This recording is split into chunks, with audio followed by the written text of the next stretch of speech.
Good evening everyone. Today we are going to study about solid state. जैसे कि हमें पता है कि जो हमारे मैटर होता है वो 3 स्टेट में पाया जाता है.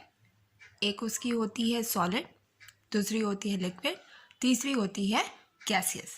तो इस चैप्टर में पर्टिकुलरली हम लोग सॉलिड स्टेट के बारे में पढ़ेंगे.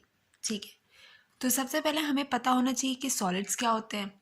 सॉलिड की अगर हम बात करते हैं तो सॉलिड एक फॉर्म होता है मैटर का जिसमें जो पार्टिकल्स की जो एक रिजिडिटी पाई जाती है. ठीक है, सारे पार्टिकल्स आपस में जुड़े हुए होते हैं, उनका एक फिक्स अरेंजमेंट होता है और एक डेफिनाइट शेप और वॉल्यूम ये लोग कंटेन करते हैं. ठीक है, ये तो इसका इम्पॉर्टेंट फीचर है. करेक्टरिस्टिक में आपको बता सकते हैं कि ये इसकी एक करेक्टरिस्टिक भी है कि डेफिनाइट शेप कंटेन करते हैं, डेफिनाइट वॉल्यूम कंटेन करते हैं. साथ ही जो इंटर मॉलिक्यूल्स होते हैं वो क्लोजली पैक्ड होते हैं. Inter molecular force of attraction भी हाई होता है. अगर हम इसको क्लासिफाई करें फर्दर तो हमें 2 तरीके के सॉलिड्स मिलते हैं. पहला होता है क्रिस्टलाइन सॉलिड, दूसरा होता है amorphous solid.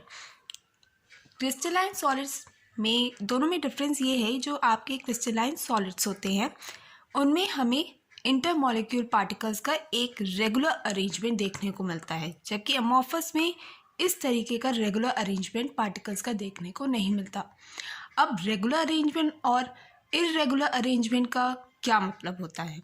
Regular arrangement means अगर कोई पार्टिकल का जो अरेंजमेंट है वो हॉरिजेंटली हुआ है, थोड़े गैप के साथ हुआ है, तो सभी पार्टिकल्स उस थोड़े गैप से ही आपस में से डिस्टेंस पे होंगे.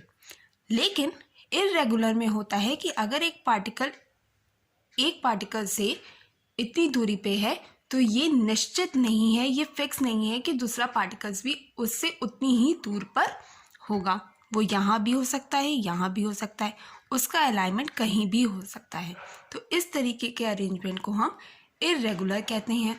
और इस तरीके के अरेंजमेंट जहाँ हमें पाते हैं, जहाँ भी हमें मिलते हैं, उस सॉलिड को हम क्या कहेंगे, अमॉर्फस. जैसे कि रबड़ हो गया, जैसे कि ग्लास हो गया, इसके हमें क्या देखने को मिलते हैं, ये इनके अमॉर्फस सॉलिड के एग्जाम्पल है. क्रिस्टलाइन में जो आपको क्रिस्टल मिलते हैं नेचुरली, ठीक है, रिजिड फॉर्म में जितनी भी चीज़ें आपको मिलेंगी जिनका आपको रेगुलर अरेंजमेंट देखने को मिलेगा वो आपके क्रिस्टलाइन सॉलिड्स हो जाएंगे. तो आज के लिए बस इतना ही. अगर आपको मेरा एक्सप्लेनेशन सही लगा हो तो मेरे वीडियो को लाइक कर दीजिएगा और मेरे चैनल को सब्सक्राइब कर लीजिएगा. Thank you.